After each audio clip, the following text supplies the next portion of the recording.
Howdy folks, Wes here from Beer Geek Photography, and earlier last week Olympus announced the OM-D E-M10 Mk2 camera. Another of their Micro Four Thirds series of cameras. The E-M10 is their entry-level sort of camera, but it really is a great camera. In the past few months, I bought an E-M10 Mk1. Saw that the price had dropped significantly on this camera. Was able to pick this up with a kit lens for $499, which was the killer price. So now the E-M10 Mk2 has been announced. Should you get an E-M10 Mk2? Should you get an E-M10 Mk1?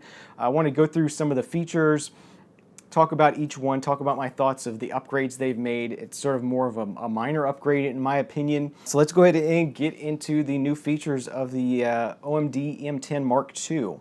First thing, we'll talk about some of the ergonomics, the handling of the camera. A lot of people complained about the power switch being on the back here. To me, it wasn't a problem to have the power switch there, but some people just didn't like that. So what they did is they moved the power switch over here to the top on the left-hand side, which meant they had to move the mode dial over to the right-hand side here.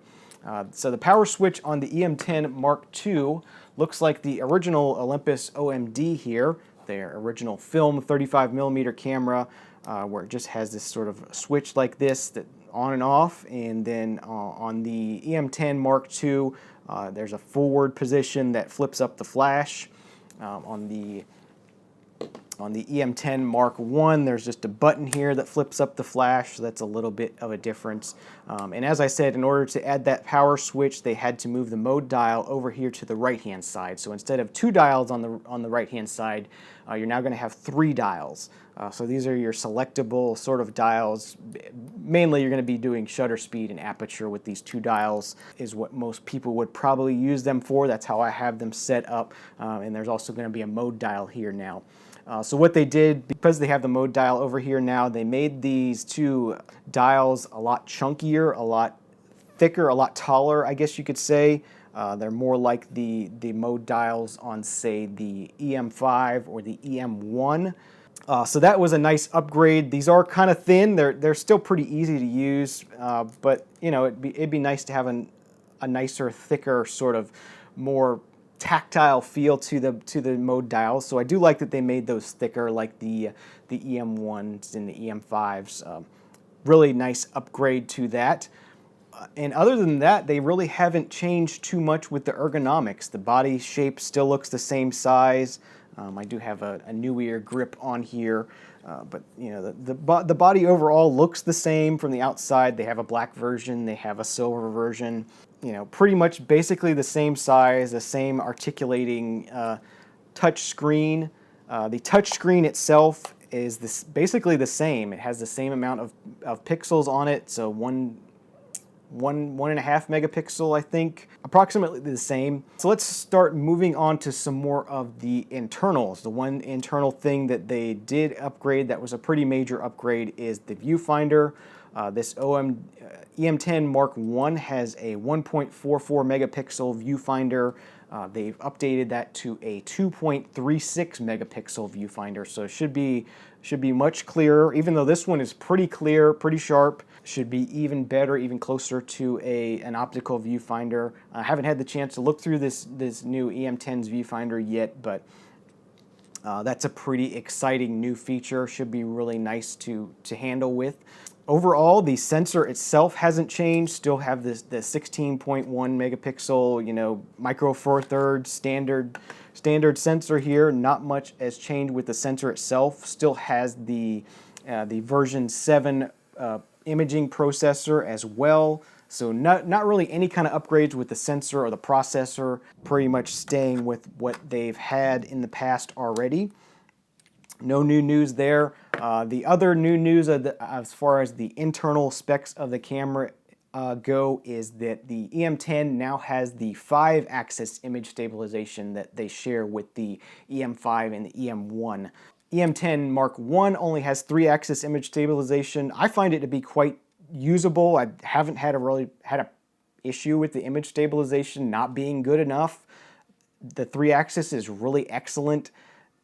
Works great. I'm sure maybe you can get a little bit slower shutter speed with you know, the Mk2, but a lot of times you're in a situation where it's not it's the fact that your subject is moving, and that image stabilization doesn't help if you're dealing with a moving subject. You know, I can get down to a third of a second, a half a second with the image stabilization on it's just the 3-axis image stabilization. So, you know, unless you want to try to handhold shooting a waterfall or something, there's very limited use cases for that 5-axis image stabilization, in my opinion. So it's a nice feature, but not necessary, not something I would say that you have to upgrade immediately.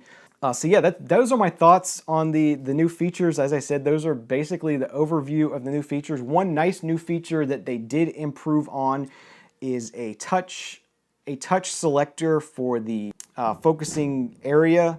So as you're looking through the viewfinder and holding the camera up to your eye, you can actually touch your thumb on the back screen and move it around, and the focusing point will follow where your thumb is. So you can be looking through the viewfinder and put your thumb right where you want the focus to be, and then pull the trigger. So that is a really cool feature. Something maybe they could do as a firmware upgrade for the Mark 1.